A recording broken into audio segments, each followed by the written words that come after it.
I woke up that morning with a flutter of excitement in my chest, the kind you get when a special day finally arrives.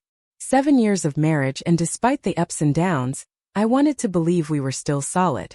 The sunlight streamed through the curtains, and for a moment, I let myself imagine a perfect anniversary. Just like the ones we used to have, filled with laughter, small surprises, and that easy closeness only we understood. Mark greeted me with an unusual burst of cheer. His smile a little too quick, his voice a little too bright. He kissed my cheek, but his eyes darted to his phone, lighting up with notifications he didn't bother to explain. When I leaned in to hug him, a faint scent clung to his shirt, sweet, floral, and definitely not my perfume.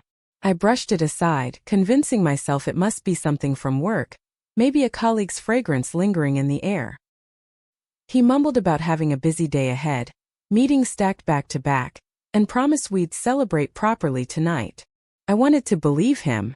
I needed to believe him, but something in his tone made my stomach twist, as if I already knew deep down that today wouldn't end the way I imagined.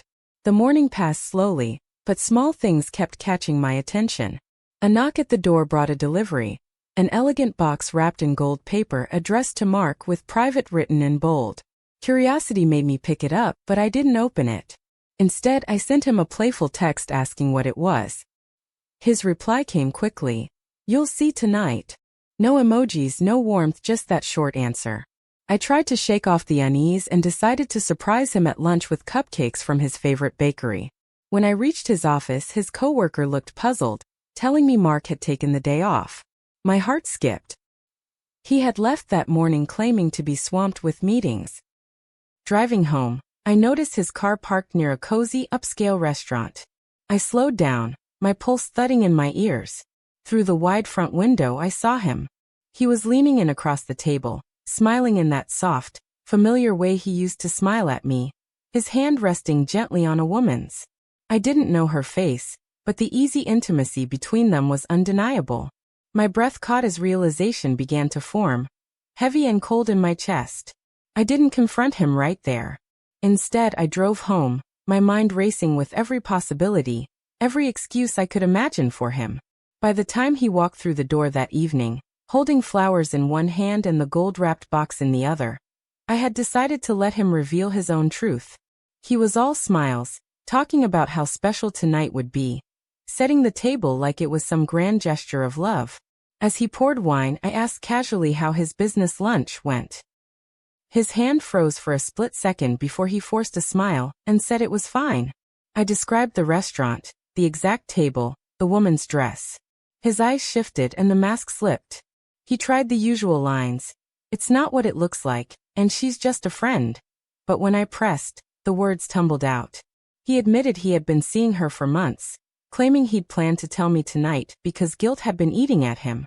I realized the dinner, the flowers, the gift weren't about love. They were his way of soothing his own conscience. My chest burned as I stood up, leaving it all behind, and said only, "Happy anniversary, Mark. I hope she was worth it." I spent that night at my sister's place, lying awake in the dark, the events replaying in my mind like a loop I couldn't shut off. Every word, every look, every small sign I had ignored over the months now felt glaringly obvious. The hurt wasn't just about him being with someone else. It was the shattering of trust, the feeling that the life we'd built together had been nothing more than a fragile illusion. Friends and family urged me to leave, reminding me I deserved better. But my emotions swung wildly between anger, grief, and a hollow numbness. Days blurred into weeks. I avoided his calls, poured my energy into work, and started taking small steps toward rebuilding myself. Eventually, I filed for divorce, signing the papers with a mix of pain and relief. I began to understand that anniversaries aren't always about love. Sometimes, they're the moment you finally face the truth you've been avoiding. I told myself that silence can be more powerful than any outburst, and walking away was my loudest statement. If there's one thing I've learned, it's this: when something feels wrong, trust your instincts. The truth always comes out, whether you're ready for it or not.